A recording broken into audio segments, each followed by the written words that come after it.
America yagenda maso no kongera kulabika nti mukwano gwange esuubiza okusindika Abraham Medi Battle Tank munda mu gwange limanyiddwanga mu nnangera Ukraine wakati mu kongera kulabika nti bamuyambako okongera kulabika nga azoganya omusajja amanyiddwanga mu nnango mu Russia jukira amawanga ga lukalu lwa Bulaya n'amawanga ga NATO agagenda maso no kongera kulabika nga gamuyambako okongera kulabika nti gasindika ebyokulwanyisa musajja mukulu amanyiddwanga Zelensky omusajja amanyiddwanga mu nnango mu Ngereza yasindika Challenger 2 Medi Battle Tank yasindika 14 buchango omusajja mu Russia na maso no kubanga zisa morocho munange tebadanga mu kusindika Germany yasindika Leopard 2 Medi Battle Tank singo munyi mukwano gwangu mu Russia yazokuba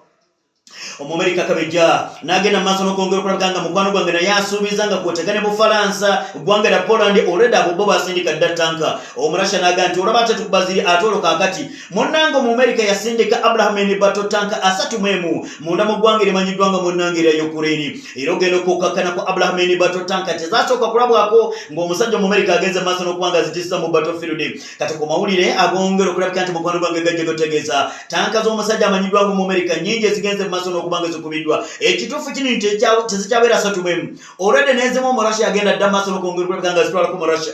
jamuvude ko Russia agenda maso no kubanga ejaguza myaka 75 wakati muko bagita military parade omurasha Putin naza parade nga nagantezo tuzijja mu dwaniro badanga ine batakule batabasiwa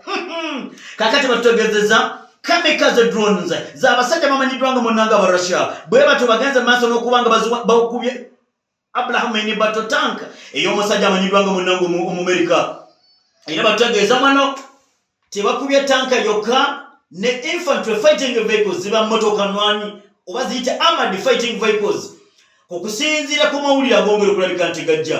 gategeeza nti Russia egamba byonna ebyanga weebiri era byonna nga tuyulira tetusobola kulabika nga tuleka gye munaakomya okusindika ebyokulwanyisa naffe gye tujja okwongera okulabika nti mukwano gwange tubikuba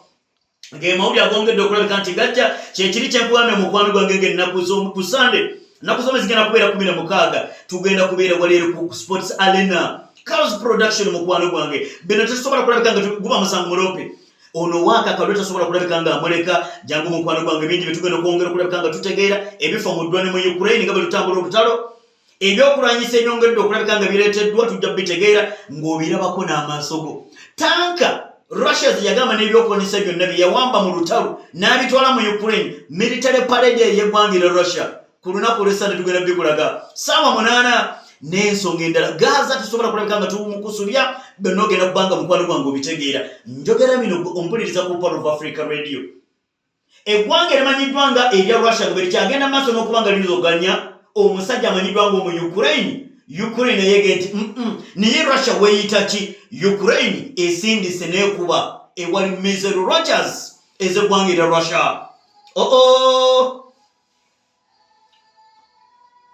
okusinziira ku mawulire g'ennyongera okulabika nti nfuna Ukraine jjukira mukwano gwange mulungi ampuliriza ku Power of Africa Radio Mukasa Fred Chiku kansala oli otya amawanga gagenze maso n'okubanga gasaplayinze ebyokulwanyisa munda mu ggwanga limanyiddwanga erya Ukraine agwanga lyali lya Bungereza lyasooka okulabika nga livanga litegeeza musajja mukulu amanyiddwanga Zelensky nti tandika okubako munda mu ggwanga limanyiddwanga erya Russia tandika ku mizinga gye tugenze maso n'okubanga tukuwadde eggwanga limanyiddwanga erya Bungereza bajja bagenza maso n'okubanga basaplayinze ebyokulwanyisa omuli ekyokulwanyisa omuzinga egimanyiddwanga Storm Shadow ogwo muzinga gwa musajja amanyiddwanga Omungereza era Omungereza agwesiga kubanga mukwano gwange gutolonto kati naddala bulungi nnyo okusobola okulabika nti gukuba mu meters empanvu oba miles empanvu kakati n'abasajja bamanyiddwanga Abangereza bambuga nti twakuwa emizingo ogikoza ki tandika okubako kewa omusajja omu Russia nyama ntono kaya nange kuli mu nkwawa Germany neva negenda maaso n'okubanga emutegeeza nti wange twakuwadde ku byokulwanyisa likoze bulungi America gye buvudde ku mukwano gwange yagenda maaso n'okubanga etegeeza eggwanga lya Ukraine nti twakuwa ebyokulwanyisa Anthony Blinken Secretary of State wa ggwanga lya America n'amugamba munnange musajja mukulu amanyiddwanga Vladimir Zelensky tandika okukozesa ku mizinga egyo kakati no Ukraine ekubyeko munda mu ggwanga erya Russia Ukraine ekubyeko munda mu Russia webadde etereka emizinga gyayo launching bwe tuyita launching site bakubyewo era batutegeezeza nti mukwano gwange bagenda tetwagala kudda mu ddoyi ndere bunya amaluso nengera wano Ukraine hits missile launcher sites mu ggwanga erya Russia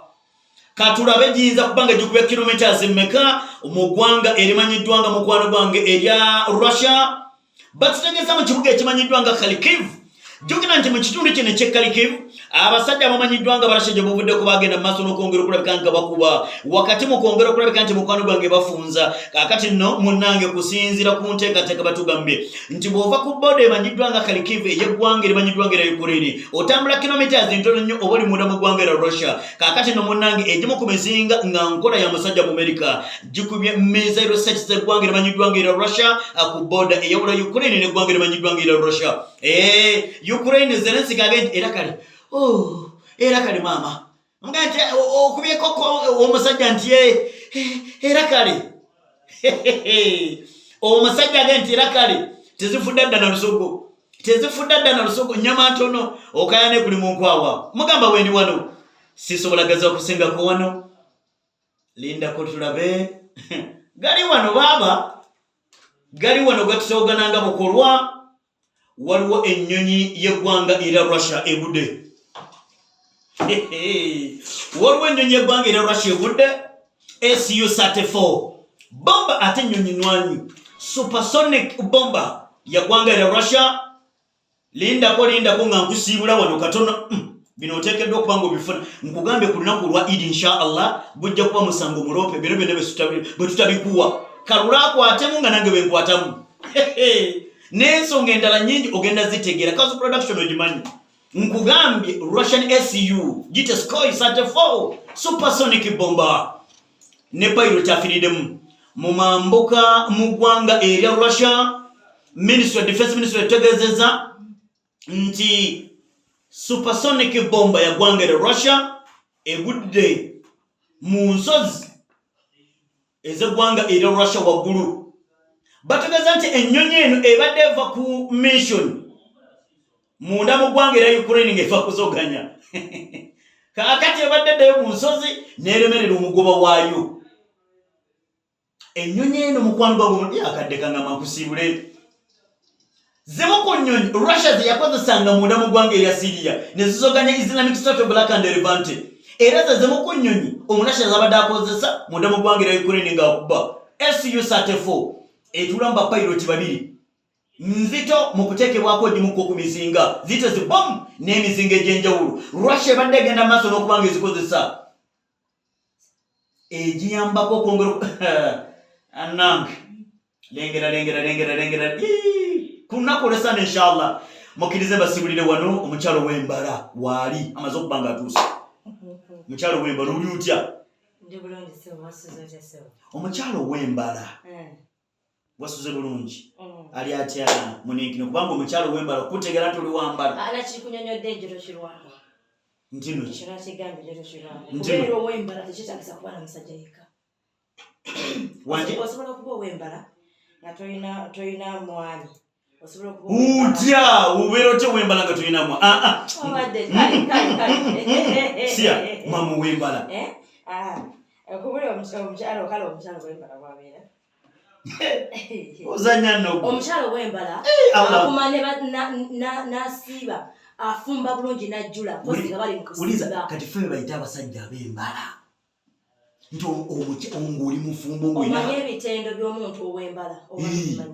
mbimanyi afumba bulungi n'ajjula mposi nga bali mu kusiiba oyo omukyalo w'embala kakati ofumbira wa ofumbira wera anyalya bw'ofumbana wali alya wali wali wahalali omanyi nti no balaze nti abasajja musinga okwetuga mu alipoota eyafulumye nga kiki sajja mukyasinza okwetuga osinga abakazi temubakona bantu bemwogera nabo mbeera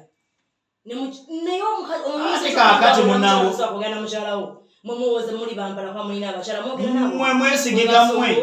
mwesigika mmwe abakyala